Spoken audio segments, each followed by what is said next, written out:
La lluvia fina de julio caía sobre Bogotá cuando Rogerio Tavares estacionó su Harley Davidson frente al consultorio médico. Era la 15ª consulta de ese año, y él ya no tenía esperanzas. Sus brazos tatuados temblaban ligeramente mientras sostenía la pequeña mano de Marina, su hija de 8 años. La niña miraba a su padre con esos ojos castaños inmensos, intentando leer sus labios como había aprendido a hacer desde que tenía memoria. Rogerio era una figura imponente, con 1,90 m de altura, hombros anchos y una barba espesa que escondía parte de las cicatrices de accidentes de moto de su juventud. Imponía respeto donde quiera que fuera. Como presidente de los Águilas del Asfalto, uno de los motoclubes más tradicionales de Cundinamarca, estaba acostumbrado a resolver problemas con firmeza y determinación. Pero la condición de Marina era un enemigo contra el cual su fuerza física no valía nada. 6 años, 6 largos años, desde que se dio cuenta de que algo andaba mal con la audición de su hija. Marina tenía solo 2 años, cuando Rogerio notó que no reaccionaba cuando él la llamaba de espaldas. Al principio, pensó que era solo distracción infantil, pero cuando la niña comenzó a retrasarse en el habla, mientras otros niños de la misma edad ya formaban frases completas, la desesperación comenzó a instalarse en su pecho como un peso de plomo. La sala de espera estaba vacía esa tarde lluviosa. Rogerio se sentó en una de las sillas de plástico azul, manteniendo a Marina en su regazo. La niña jugaba con la cremallera del chaleco de cuero de su padre, aquel chaleco negro con el emblema de las águilas bordado en la espalda, símbolo de su posición y de su familia elegida. El cuero estaba gastado por el tiempo y los miles de kilómetros rodados, pero Rogerio jamás consideraría reemplazarlo. Era parte de quien él era. Marina se tocó la oreja derecha, como hacía decenas de veces al día. Era un gesto que se había vuelto tan natural como respirar. Se rascaba, tiraba ligeramente del lóbulo, presionaba la entrada del conducto auditivo con el dedo índice. Rogerio ya había mencionado esto a al menos 10 especialistas diferentes, pero todos lo habían descartado como un tic nervioso infantil, nada relacionado con la pérdida auditiva.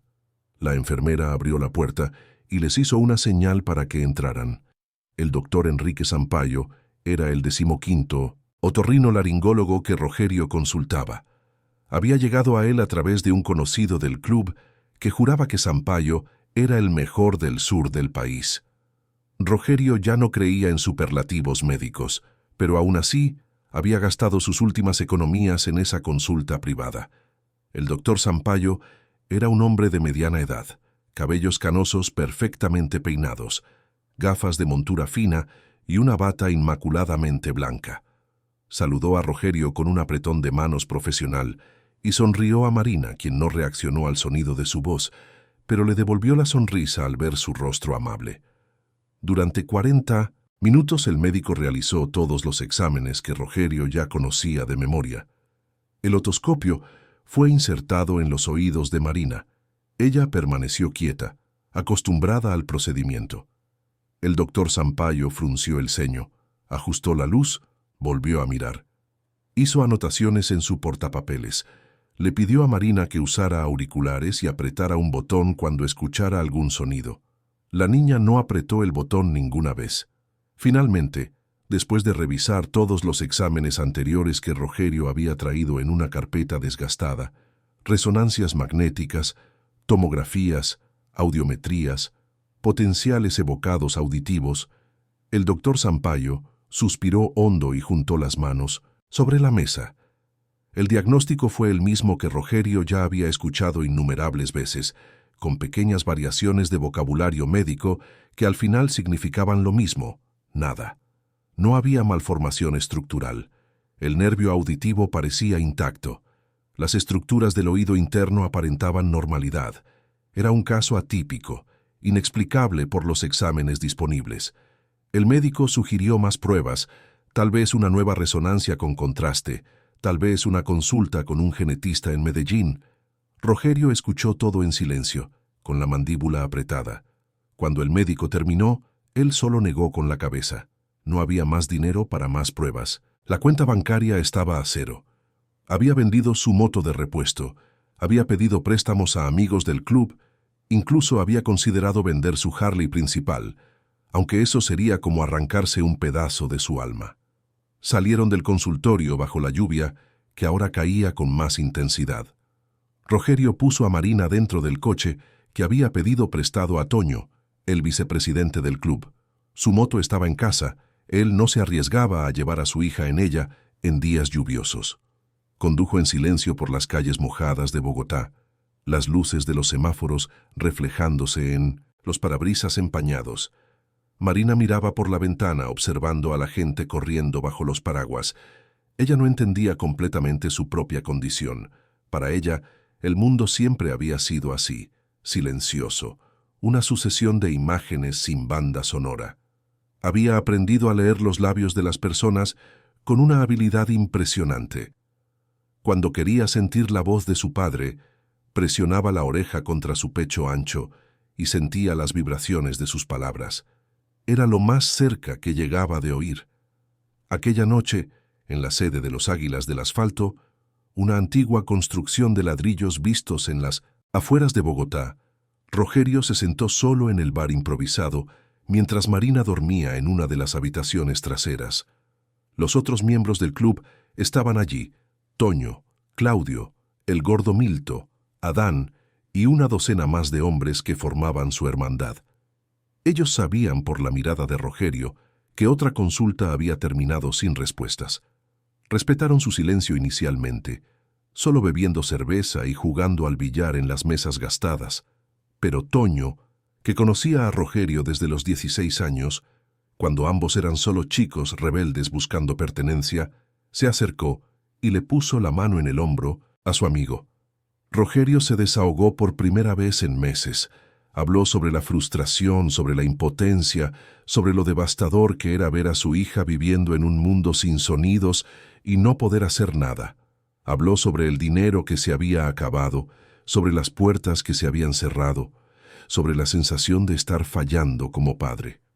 Su voz, normalmente firme y autoritaria, tembló varias veces. Los hombres alrededor no eran dados a demostraciones emocionales. Eran motociclistas, hombres de carretera, muchos con pasados difíciles y cicatrices tanto físicas como emocionales. Pero todos ellos tenían un código de honor, una lealtad que trascendía la sangre. El club era familia, y Marina era sobrina de todos allí. El dolor de Rogerio era el dolor de todos. El gordo Milto, un hombre de casi 150 kilos con un corazón proporcionalmente grande, sugirió hacer una rifa, un evento benéfico. Adán mencionó conocer a un curandero en el campo que tal vez podría ayudar. Cada uno ofreció lo que podía: dinero, contactos, oraciones.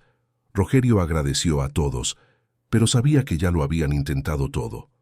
Aquella noche, tumbado en el viejo sofá de la sede mientras Marina dormía en la habitación de al lado, Rogerio tomó una decisión. El martes siguiente se tomaría un día libre. No habría consultas médicas, no habría preocupaciones por dinero o tratamientos. Solo él y Marina, pasando un día normal juntos, quizás en el parque, quizás comiendo helado, simplemente siendo padre e hija sin el peso de la enfermedad entre ellos. Era una rendición temporal, pero también un acto de amor. A veces, pensó él antes de quedarse dormido, la cura que buscamos no está donde esperamos encontrarla.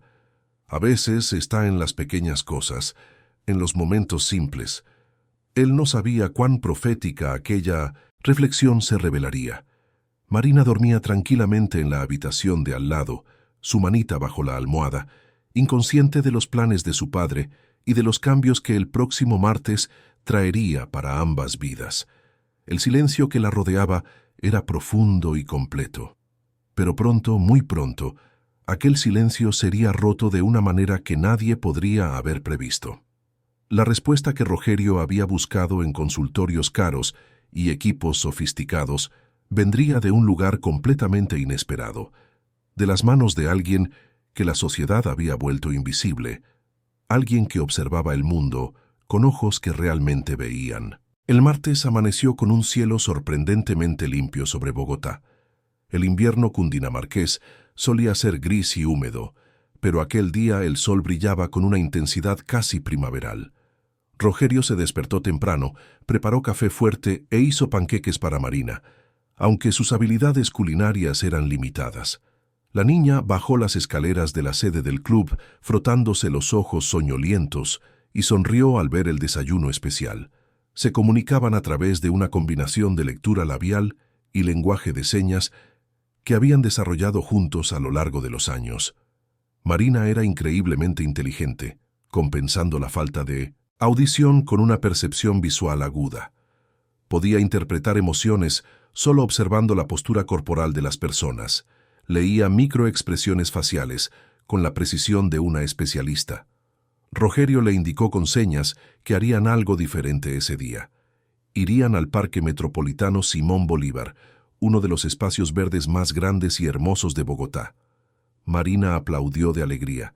Ella adoraba el parque, especialmente alimentar a los gansos y correr por el césped. Para ella, el mundo visual era rico y fascinante. Cada árbol, cada flor, cada animal, era un universo a ser explorado. Se vistieron con ropa casual. Rogerio cambió su chaleco de cuero por una chaqueta vaquera simple, aunque aún usaba botas pesadas y una camiseta del club debajo. Marina se puso un vestido rosa con lunares blancos que le había regalado Toño en su cumpleaños. Parecían un padre y una hija normales saliendo a pasear, y era exactamente eso lo que Rogerio quería, normalidad, aunque temporal. El trayecto hasta el parque fue tranquilo. Rogerio condujo despacio, saboreando cada momento.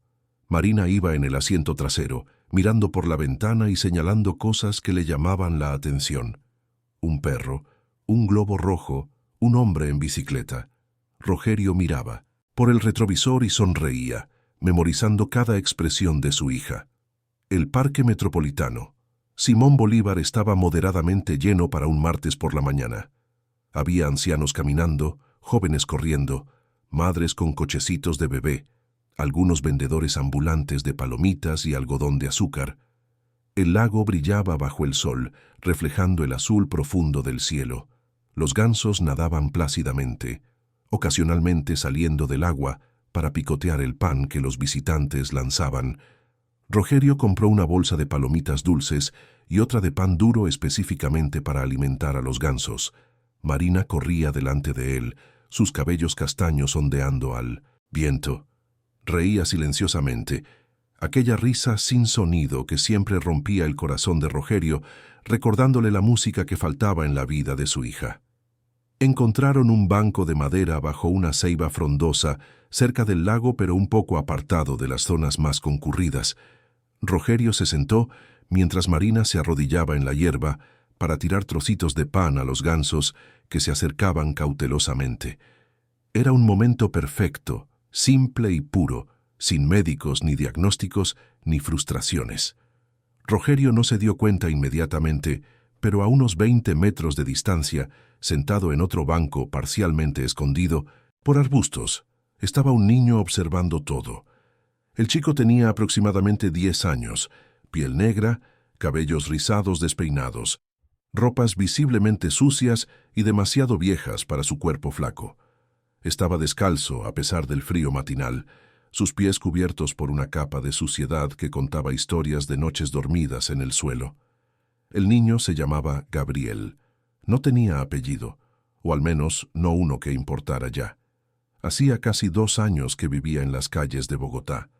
Su historia era una tragedia común en las periferias colombianas, llena de pérdidas que un niño nunca debería tener que soportar. Su madre, Concepción, había fallecido cuando él tenía 8 años, víctima de un incendio en La Chabola, donde vivían en el barrio La Esperanza. Gabriel estaba en la escuela ese día, una escuela pública precaria, pero a la que Concepción insistía en que él asistiera. Cuando regresó por la tarde, encontró solo cenizas y vecinos llorando. Su padre, Joaquín, un hombre que siempre había tenido problemas con la bebida, no soportó la pérdida. Durante 6 meses, intentó mantener a Gabriel consigo, pero cada día se hundía más en la botella.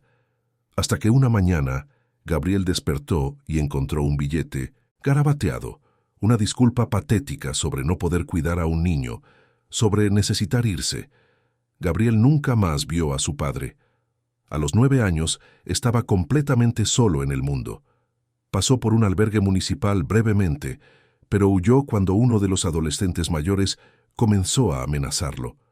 La calle parecía más segura, al menos en la calle podía correr, podía esconderse, podía ser invisible. Y Gabriel se había vuelto muy bueno en ser invisible. Aprendió a moverse en las sombras, a identificar qué personas lo ignorarían y cuáles llamarían a la policía o peor. Descubrió los mejores lugares para dormir, los cubos de basura de los restaurantes que desechaban comida aún aprovechable, las fuentes públicas donde podía lavarse la cara. Sobrevivía pidiendo unas monedas aquí y allá, pero principalmente observando. La vida en las calles había agudizado los sentidos de Gabriel, de maneras que los niños con techos sobre la cabeza nunca desarrollarían. Aprendió a leer a las personas, a anticipar peligros, a notar detalles minúsculos que podrían significar la diferencia entre comer o pasar hambre, entre seguridad o violencia.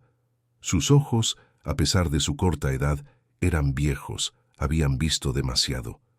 Aquella mañana, Gabriel estaba en el Parque Metropolitano, Simón Bolívar, porque había descubierto que los martes una señora mayor siempre traía pan extra y lo dejaba discretamente en un banco específico para quien lo necesitara. Era una especie de ángel anónimo, y Gabriel era uno de los beneficiarios regulares de esa gentileza silenciosa. Él ya había tomado su porción y estaba comiendo despacio, haciéndola durar, cuando notó al hombre grande con la niña. Había algo en el hombre que inmediatamente alertó los instintos de supervivencia de Gabriel. El tamaño, la postura, la forma en que se movía, gritaban peligro potencial. Gabriel sabía identificar los tipos de adultos que representaban una amenaza para los niños de la calle. Pero algo más lo hizo observar con atención renovada. La ternura obvia entre el hombre y la niña, la forma en que él la miraba, cómo ella le sonreía.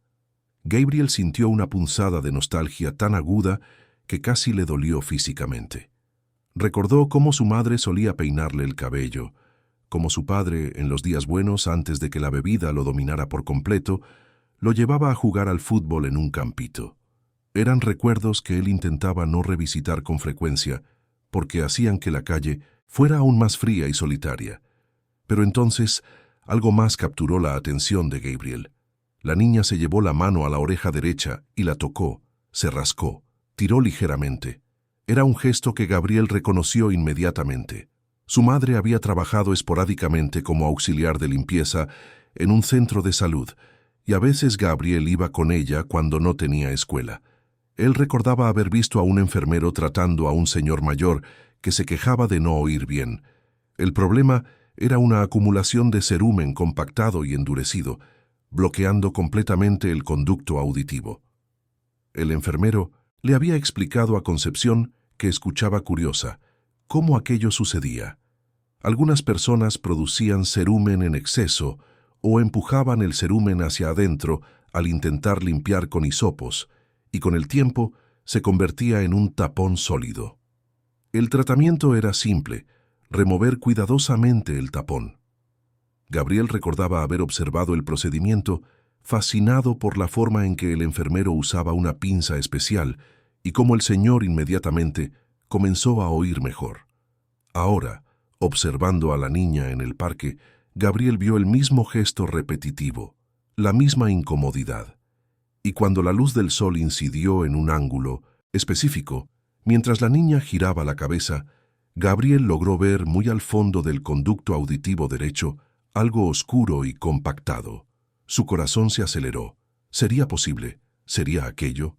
Observó más atentamente. La niña no reaccionaba a los sonidos a su alrededor. Un perro ladrando cerca, niños gritando a lo lejos. Se comunicaba con su padre a través de gestos y lectura labial.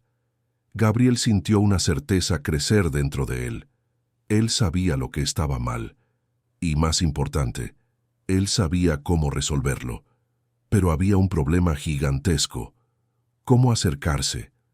El hombre era intimidante, protector, claramente el tipo que reaccionaría mal a un niño de la calle que se acercara a su hija. Gabriel ya había sido ahuyentado, empujado e incluso pateado por adultos desconfiados. Sabía cómo la sociedad lo veía, como una plaga, una molestia, potencialmente peligroso. Pero al mismo tiempo, mirando a aquella niña, a la alegría inocente en su rostro mientras alimentaba a los gansos en un mundo silencioso, Gabriel sintió algo que no sentía hacía mucho tiempo. Sintió que podría marcar la diferencia. Por primera vez desde que su madre había fallecido, él tenía la oportunidad de realmente ayudar a alguien, de importar, de ser más que solo un niño invisible luchando para sobrevivir un día más. Gabriel permaneció sentado en su banco por más de 15 minutos, observando, ponderando, luchando consigo mismo. La voz de la razón, aquella voz interior que lo había mantenido vivo en las calles, le decía que se alejara, que no se metiera, que permaneciera invisible como siempre hacía. Pero había otra voz, más débil pero insistente, la voz que sonaba como su madre, diciendo que cuando podemos ayudar a alguien, debemos intentarlo. El niño miró sus propias manos pequeñas, sucias, con uñas rotas. ¿Serían capaces de realizar lo que él creía posible? Él solo había observado el procedimiento una vez, años atrás. No tenía herramientas, solo sus dedos.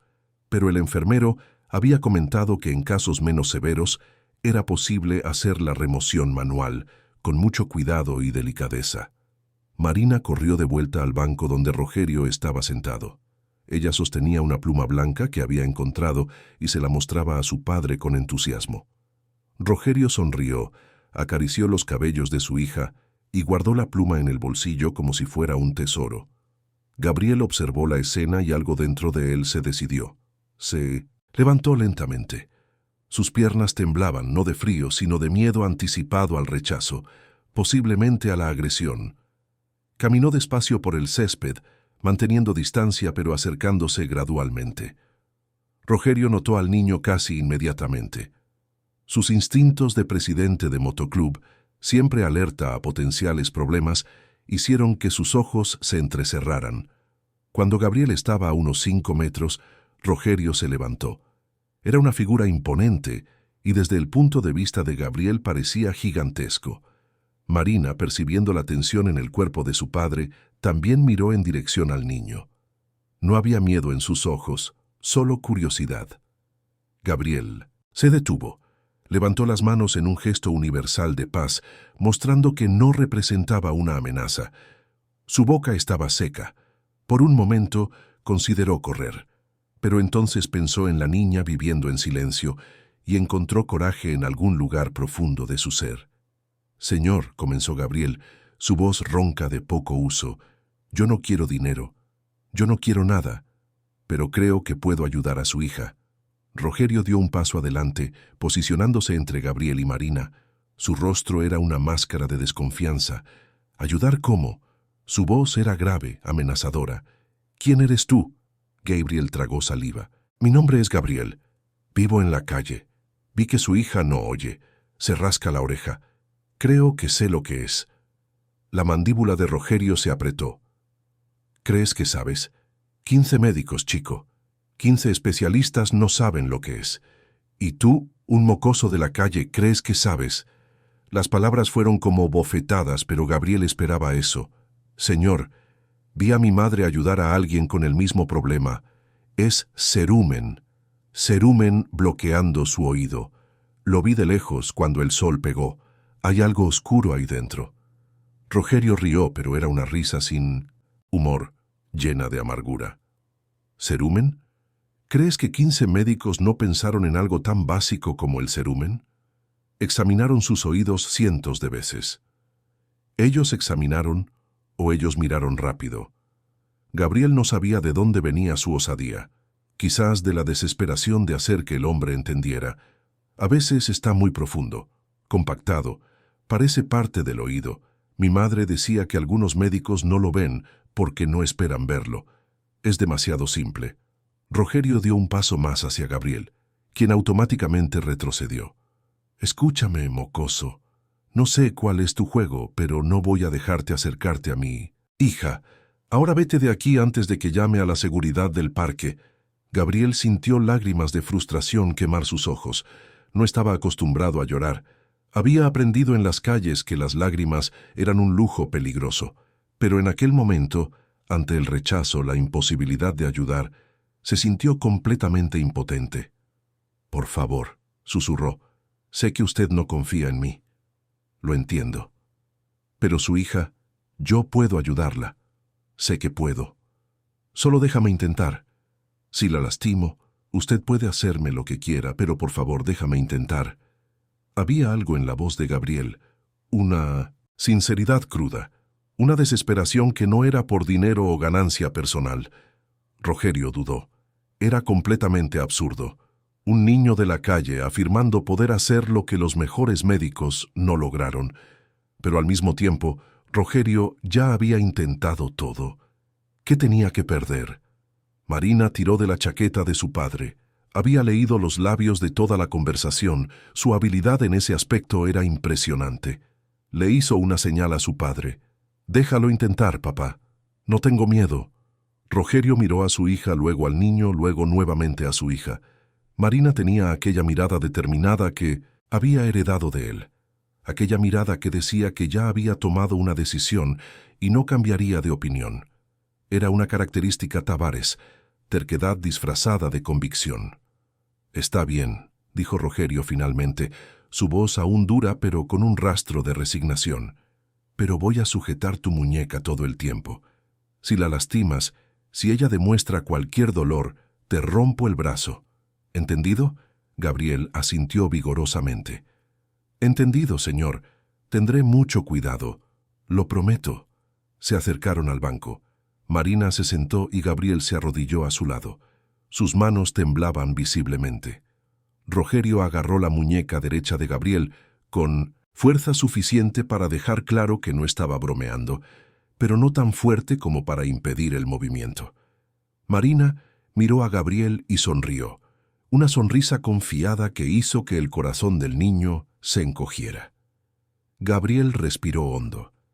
Primero, observó cuidadosamente ambas orejas de Marina. La izquierda parecía normal. La derecha era donde él había visto el bloqueo. Con su mano libre, pidió permiso gestualmente y delicadamente giró la cabeza de Marina para tener mejor acceso. La luz del sol era perfecta en aquel ángulo.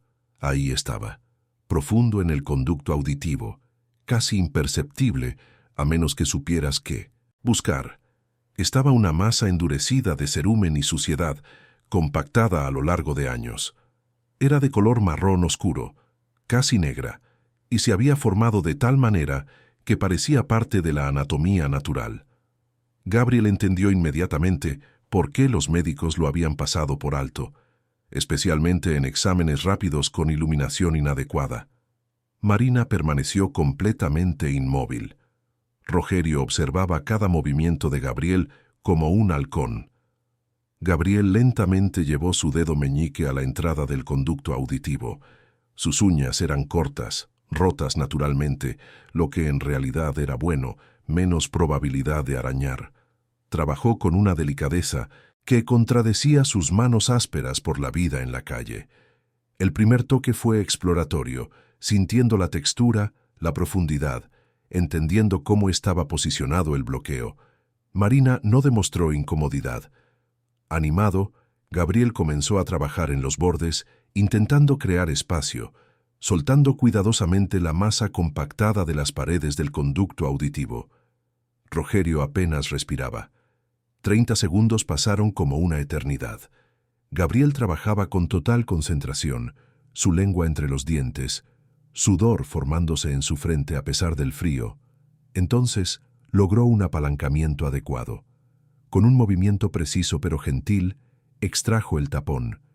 Era más grande de lo que parecía posible para aquel espacio pequeño, un pedazo sólido de cerumen endurecido, suciedad acumulada y células muertas de la piel, compactado a lo largo de años en un tapón casi perfecto. Gabriel lo sostuvo entre el pulgar y el índice, mostrándoselo a Rogerio con una expresión de triunfo contenido. Y entonces sucedió algo que nadie estaba preparado para presenciar. Marina jadeó. Sus ojos se abrieron enormes. Su cabeza giró frenéticamente de un lado a otro. Comenzó a temblar, no de miedo, sino de sobrecarga sensorial absoluta. El mundo invadió su conciencia como una inundación.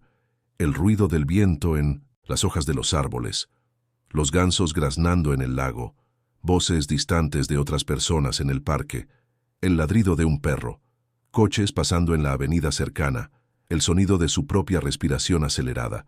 Todo al mismo tiempo, sin filtro, sin preparación. Marina comenzó a llorar. Lágrimas corrían por su rostro mientras se llevaba las manos a las orejas, no para bloquearlas, sino para tocarlas con reverencia, con incredulidad. Miró a su padre, y por primera vez en su vida consciente, ella oyó cuando él habló. «Marina», Rogerio susurró, su propia voz quebrándose de emoción. «¿Me oyes? Marina, mi amor, ¿me oyes?»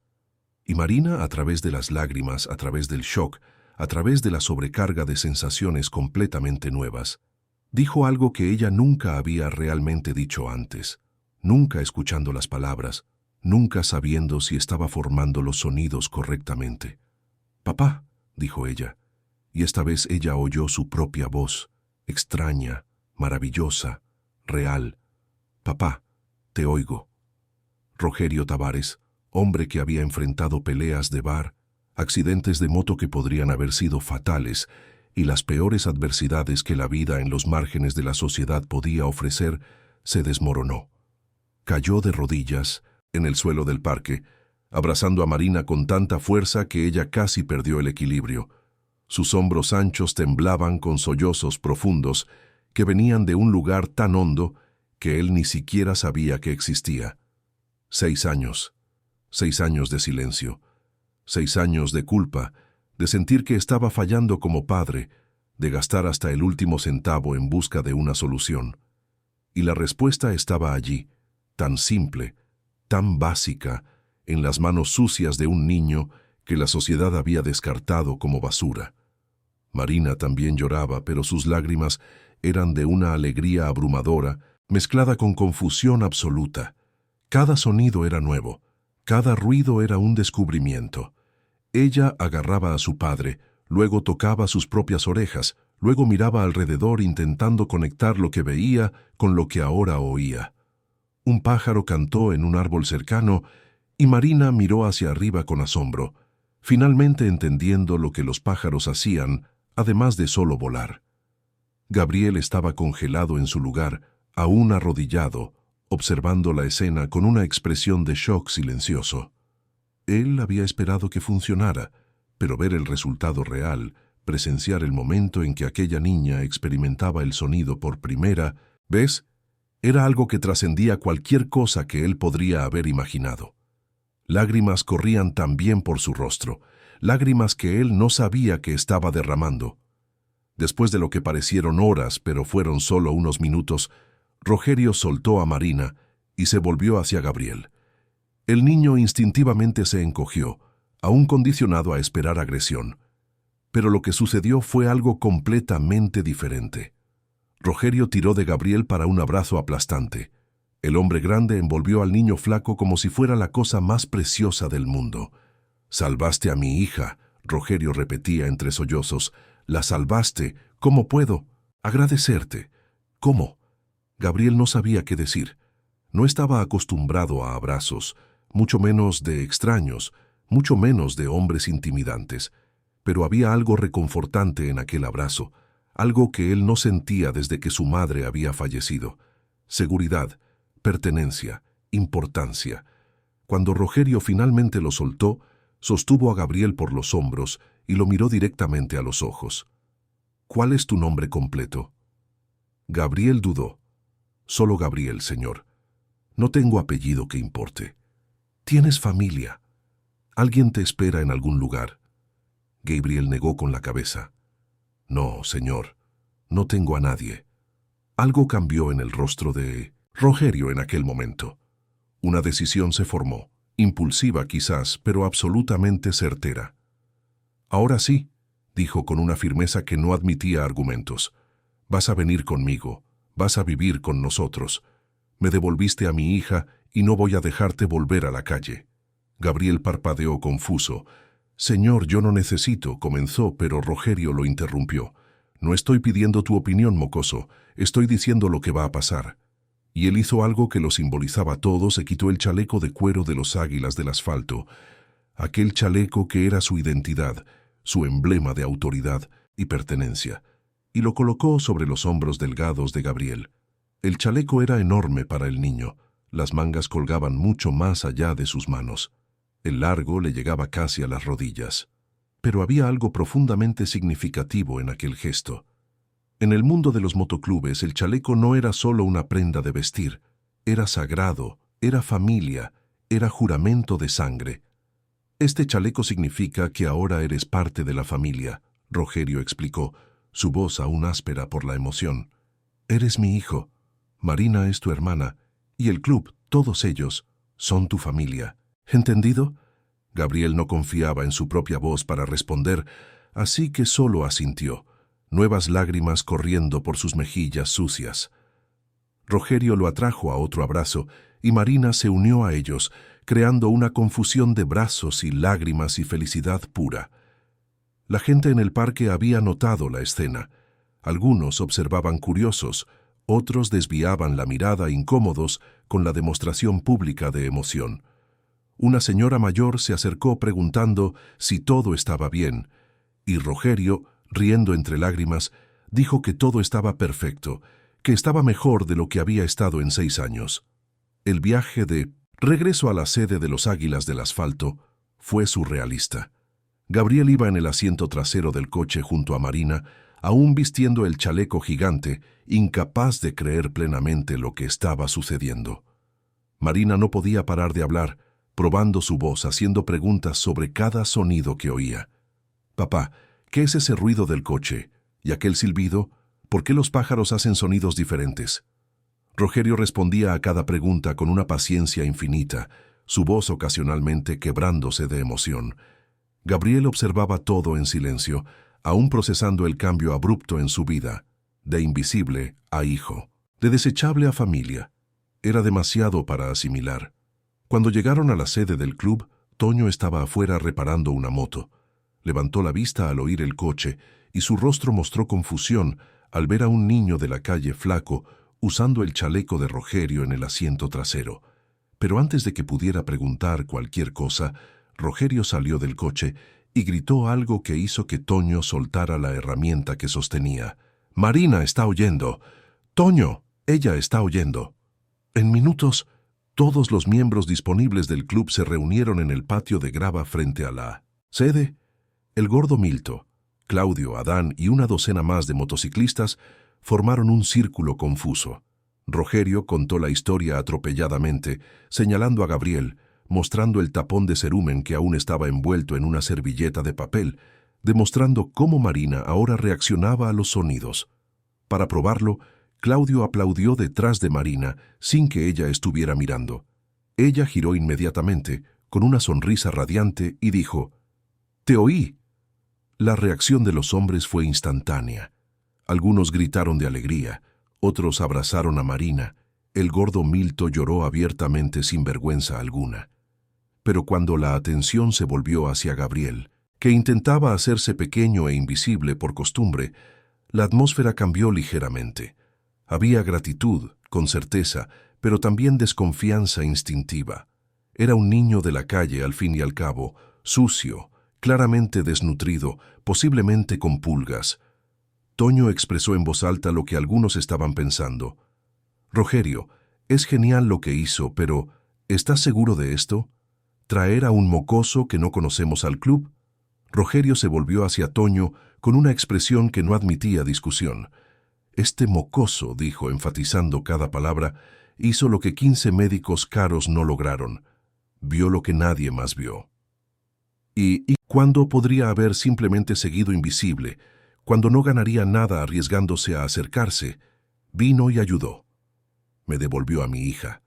Así que sí, Toño, estoy absolutamente seguro. Hubo un momento de silencio tenso. Entonces Toño, que conocía a Rogerio lo suficientemente bien como para saber cuándo no había argumento posible, simplemente asintió. Está bien, hermano. Si dices que es familia, entonces es familia. Uno por uno, los otros miembros hicieron lo mismo. Algunos con más entusiasmo que otros, pero todos acabaron aceptando. Era la ley del club. La decisión del presidente era final, especialmente en cuestiones de familia. El más gordo Milton fue el primero en recibir realmente a Gabriel con calidez. Se arrodilló para ponerse a la altura del niño y le tendió una mano enorme. Bienvenido a los Águilas del Asfalto, chico. Cualquiera que haga llorar a nuestro presidente lágrimas de alegría es bienvenido aquí.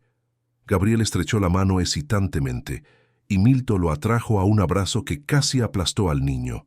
Después fue Adán, después Claudio. Uno por uno cada miembro del club saludó a Gabriel, recibiéndolo oficialmente en la hermandad. Rogerio llevó a Gabriel y Marina dentro de la sede. El edificio era rústico, con paredes de ladrillos expuestos, decorado con banderas de motoclubes, placas de motos antiguas y fotografías enmarcadas de viajes y eventos. Había un bar en la esquina, una mesa de billar desgastada, sofás viejos pero cómodos y un olor persistente a aceite de motor, cerveza y cuero. «Este será tu cuarto», dijo Rogerio, abriendo una puerta en el pasillo superior. Era pequeño pero limpio, con una cama individual, un armario y una ventana que daba al patio. Gabriel miró alrededor como si estuviera en un palacio. Para alguien que dormía en aceras y callejones, aquel cuarto modesto era un lujo inimaginable. Marina estaba en el cuarto de al lado, e inmediatamente comenzó a mostrar sus juguetes a Gabriel, hablando incesantemente, aún maravillada con su propia capacidad de producir y oír sonidos. Gabriel se sentó en el borde de la cama de Marina, escuchando, ocasionalmente sonriendo a esa niña que ahora era su hermana. Rogerio observaba desde la puerta, su corazón tan lleno que parecía que iba a explotar. En aquel momento, él entendió algo fundamental. Había pasado 6 años pensando que necesitaba salvar a Marina, pero en realidad Marina había sido salvada por alguien que la sociedad creía que necesitaba ser salvado. Y en el proceso de salvar a Marina, Gabriel los había salvado a todos ellos, dándoles un propósito, una perspectiva y una lección de humanidad que ninguno de ellos jamás olvidaría. Los primeros días de Gabriel en la sede de los Águilas del Asfalto fueron una mezcla de adaptación y descubrimiento. Rogerio había insistido en que el niño tomara un baño largo aquella primera noche, y cuando Gabriel salió de la ducha, encontró ropa limpia esperándolo, vaqueros que necesitaban ser ajustados con un cinturón, camisetas del club y hasta zapatillas nuevas. El gordo Milton había hecho una carrera de emergencia a una tienda de ropa, pero los desafíos eran más profundos que simplemente tener un techo y ropa limpia. Gabriel había desarrollado instintos de supervivencia que no desaparecerían de la noche a la mañana. Dormía ligeramente, despertándose con cualquier ruido. Guardaba comida debajo de la almohada, incapaz de confiar en que habría desayuno al día siguiente. Tenía dificultad en hacer contacto visual directo, especialmente con los miembros más intimidantes del club. Marina, sin embargo, estaba pasando por su propia revolución personal. El mundo sonoro era simultáneamente maravilloso y aterrador. Durante la primera noche, se despertó llorando varias veces, asustada por sonidos que no lograba identificar. El zumbido de la nevera, el crujido de las tablas del suelo cuando alguien se movía, el viento golpeando una ventana suelta. Para ella, que había vivido en silencio absoluto, cada sonido era potencialmente amenazador. Fue Gabriel quien acabó convirtiéndose en su intérprete del mundo sonoro. La segunda noche, cuando Marina se despertó asustada con el ruido de una moto pasando en la calle, fue Gabriel quien corrió a su habitación antes incluso que Rogerio. Se sentó en el borde de la cama y con una paciencia que contradecía su corta edad, comenzó a explicar. «Es solo una moto», dijo suavemente. «Como las motos de tu padre. ¿Recuerdas que hoy te mostró las motos? Aquel ruido que oíste era el motor. Así es como suenan cuando pasan por la calle. Marina sostuvo la mano de Gabriel. Pero ¿cómo sé si es un sonido bueno o un sonido malo? Gabriel pensó por un momento. Aprendes, dijo. Con el tiempo, yo te ayudo. Cuando oigas un sonido y no sepas lo que es, me llamas y yo te explico. ¿Está bien? Aquello se convirtió en su ritual. Todas las noches, antes de que Marina durmiera, Gabriel se sentaba con ella y escuchaban juntos los sonidos de la casa y de la calle. Él identificaba cada uno. Ese es el reloj en la pared haciendo tic-tac. Ese es un perro ladrando lejos. Ese es el viento. Ese es alguien viendo la televisión. Gradualmente, Marina comenzó a construir un vocabulario sonoro, aprendiendo a distinguir sonidos amenazadores de sonidos inofensivos. Durante el día, Rogerio se ocupaba de las obligaciones del club, pero dedicaba todo el tiempo libre posible a los dos. Matriculó a Gabriel en la misma escuela a la que Marina asistiría, una escuela pública cercana que, aunque no era perfecta, era decente. Pero antes de eso, necesitó resolver cuestiones burocráticas. Gabriel no tenía documentos, ningún registro oficial de su existencia. Rogerio descubrió que resolver eso sería más complicado de lo que imaginaba. El sistema estaba atascado de casos, y conseguir un certificado de nacimiento para un niño sin registros llevaría meses, posiblemente años. Pero Rogerio no era hombre de esperar burocracias. Tenía contactos, personas que le debían favores, y movilizó a todos ellos. En 3 semanas, a través de caminos no siempre oficiales, pero definitivamente eficaces, Gabriel tenía documentos. Gabriel Silva Tavares.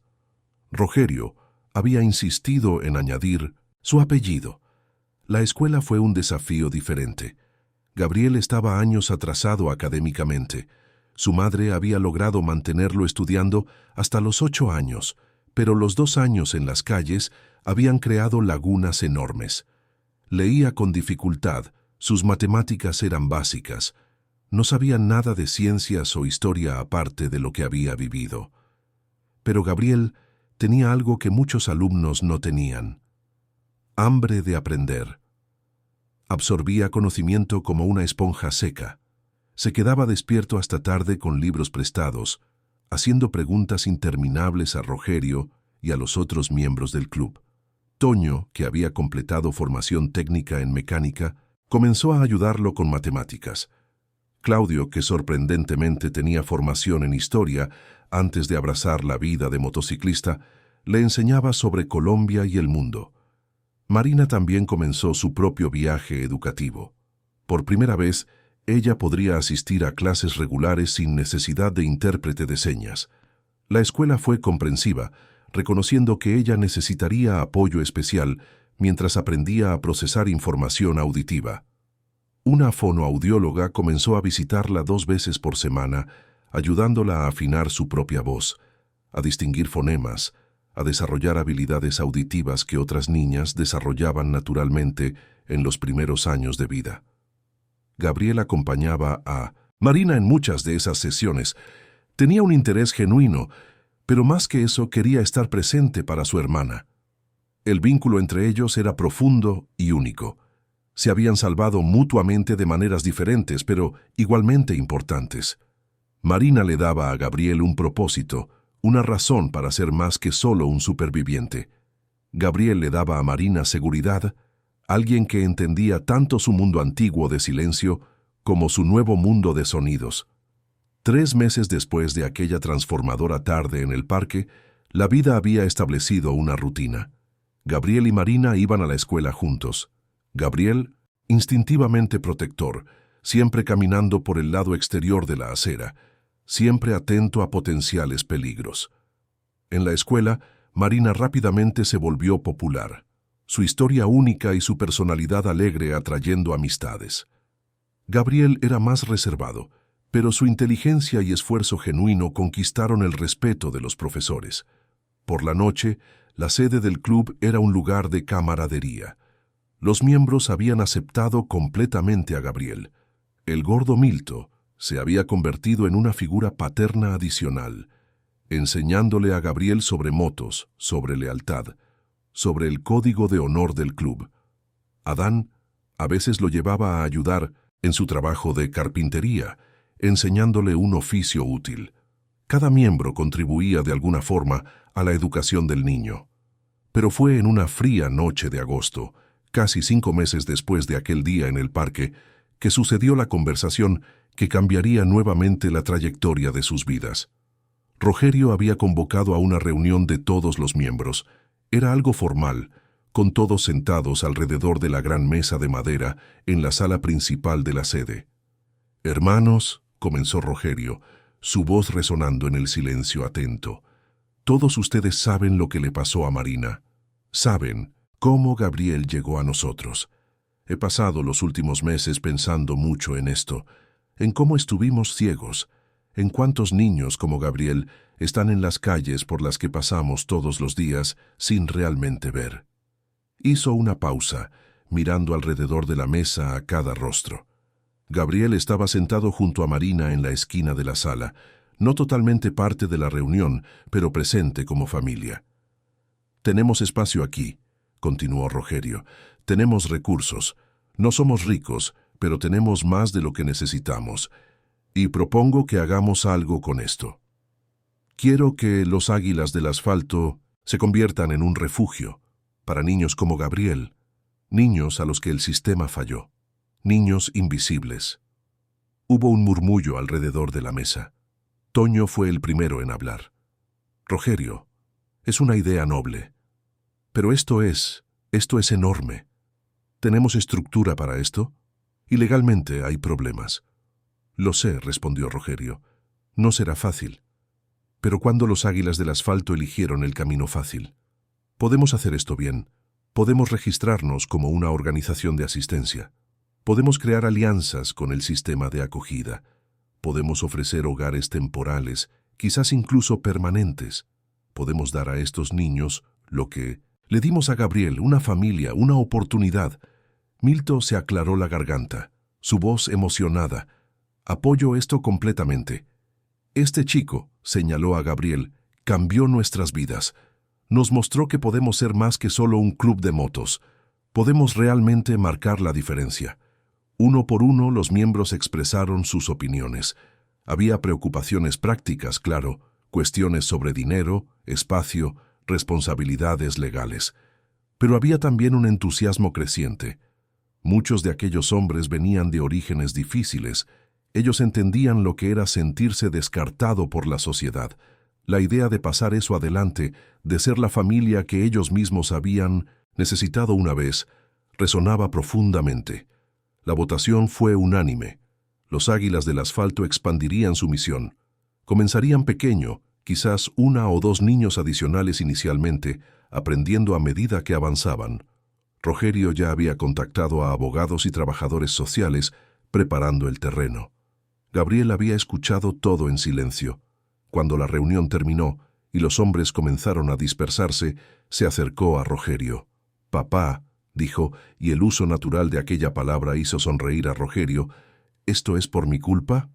Rogerio se arrodilló para ponerse a la altura de Gabriel. «Esto es por tu causa», corrigió. «Nos enseñaste a ver. Nos enseñaste que la familia no siempre es sobre sangre.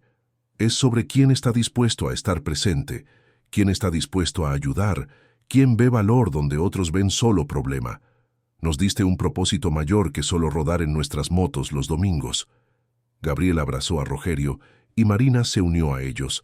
Allí, en la sede de un motoclub en Bogotá, 3 personas que se habían encontrado de manera improbable formaban el núcleo de lo que se convertiría en algo mucho más grande de lo que cualquiera de ellos podría haber imaginado aquella mañana de martes en el Parque Metropolitano, Simón Bolívar. 3 años pasaron desde aquel día transformador en el parque. Gabriel ahora tenía 13 años. Había crecido varios centímetros y aunque aún era delgado, ya no tenía aquella apariencia desnutrida del niño de la calle que había sido. Sus ojos mantenían aquella profundidad de alguien que había visto demasiado para su edad, pero ahora había también un brillo de esperanza y propósito.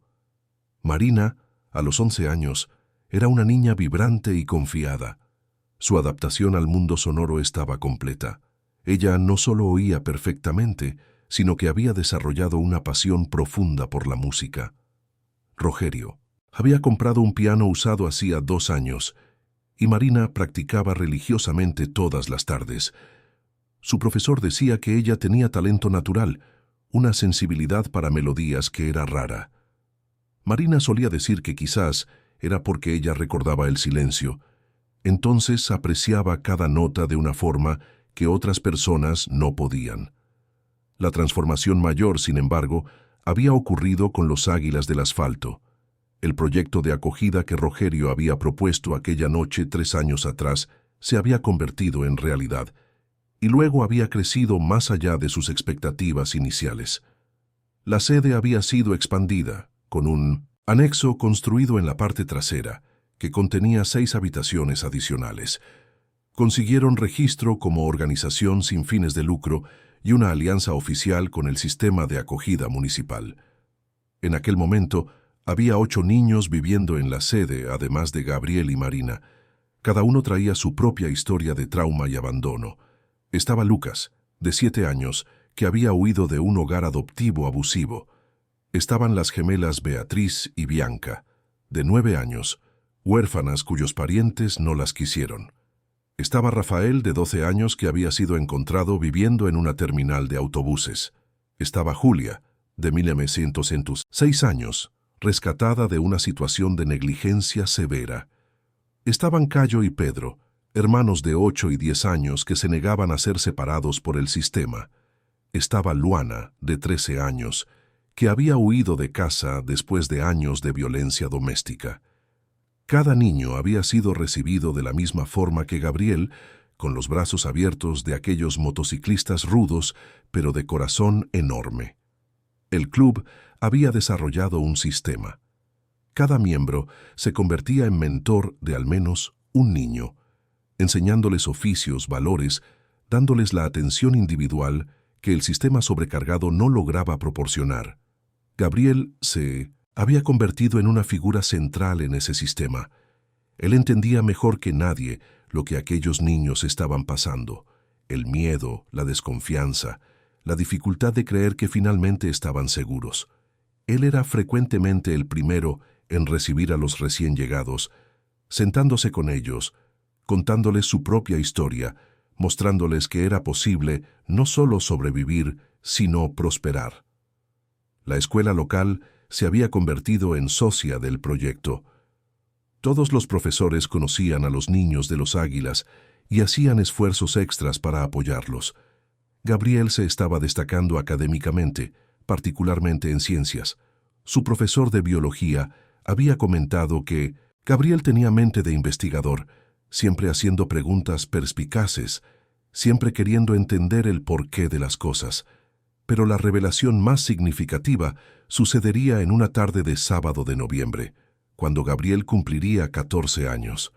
Rogerio había organizado una fiesta en la sede, con todos los niños, todos los miembros del club y varias personas de la comunidad que se habían involucrado con el proyecto a lo largo de los años. El patio estaba decorado con banderas coloridas. Había parrillas humeantes con carne, mesas repletas de ensaladas y postres. Los niños corrían entre las motos estacionadas, riendo, jugando. Los miembros del club supervisaban, algunos ayudando en la cocina, otros organizando juegos. Era una escena de normalidad doméstica que contrastaba completamente con la imagen estereotipada de los motoclubes. Marina había preparado una sorpresa especial. Había compuesto una canción para Gabriel, su primera composición original. En medio de la fiesta, pidió silencio y se sentó al piano que habían traído al patio para la ocasión. Sus manos se cernieron sobre las teclas por un momento. Luego comenzó a tocar. La melodía era hermosa y melancólica, con notas que subían y bajaban como olas.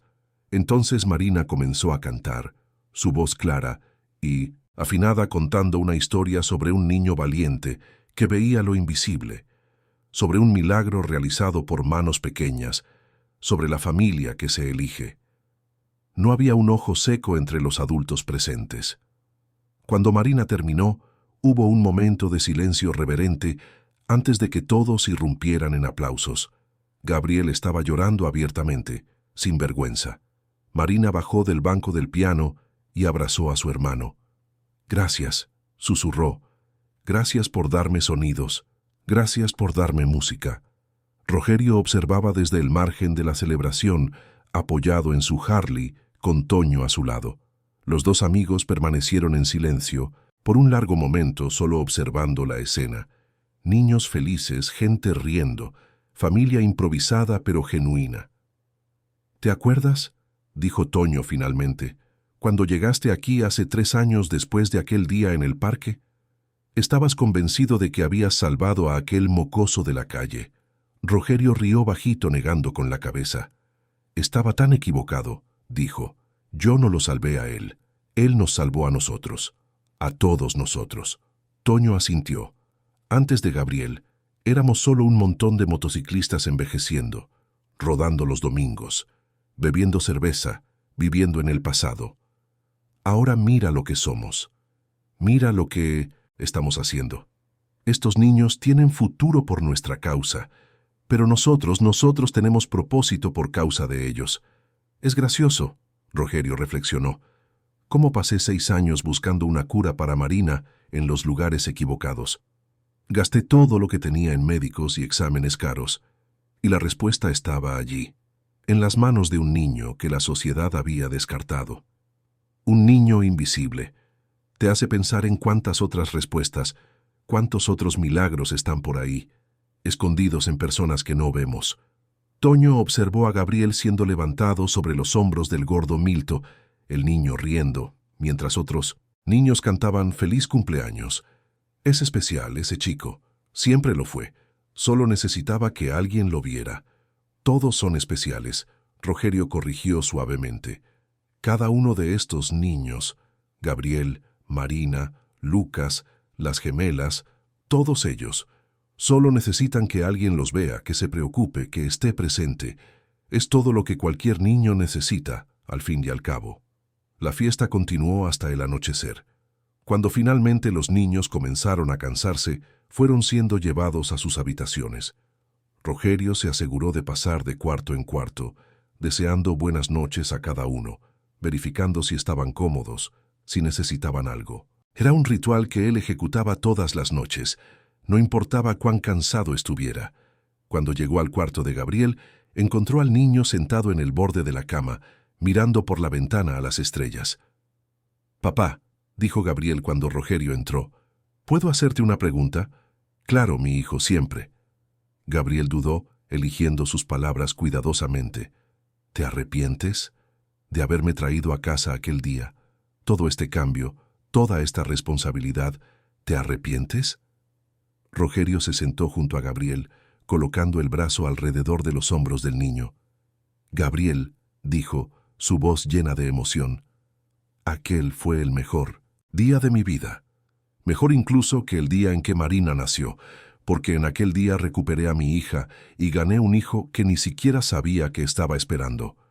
No solo cambiaste la vida de Marina, cambiaste la mía. Cambiaste la de todos aquí». Hizo una pausa, asegurándose de que Gabriel lo estuviera mirando. «Pasé años sintiéndome impotente, sintiendo que estaba fallando como padre. Pero tú me mostraste que la fuerza real no está en tener dinero o conexiones o músculos.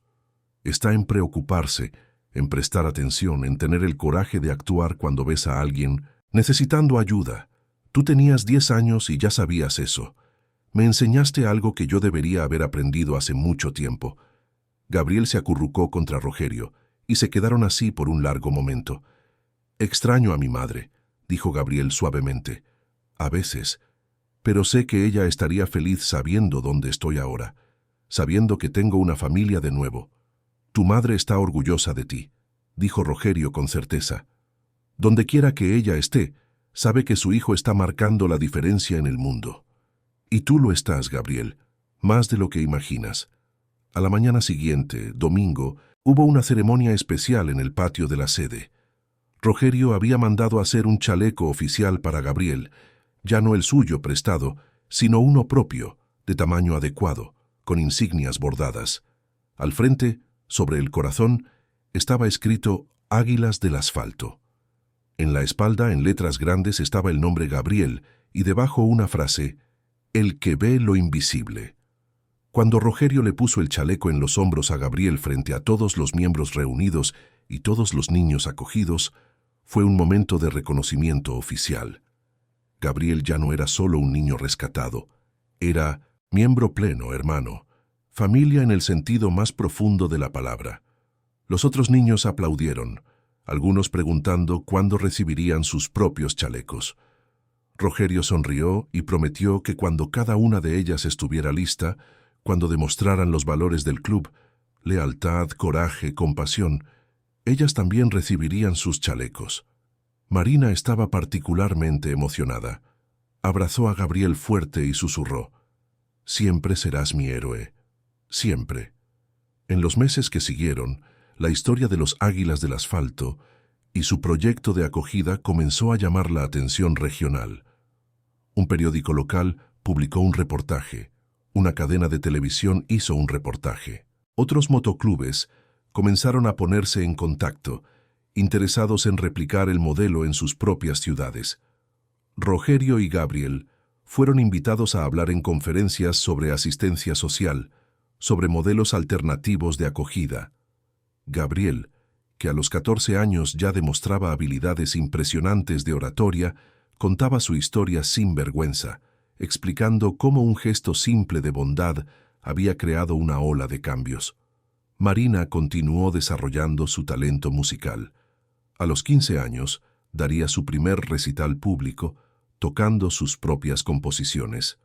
Gabriel estaría en la primera fila, aplaudiendo más fuerte que nadie, lágrimas de orgullo corriendo por su rostro, al escuchar aquella música que solo existía porque él había tenido el coraje de atravesar la distancia entre la invisibilidad y la acción.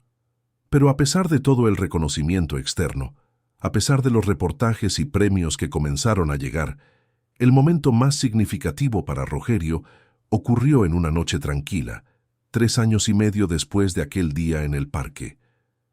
Él estaba sentado solo en el patio, disfrutando del silencio raro, cuando Gabriel se unió a él.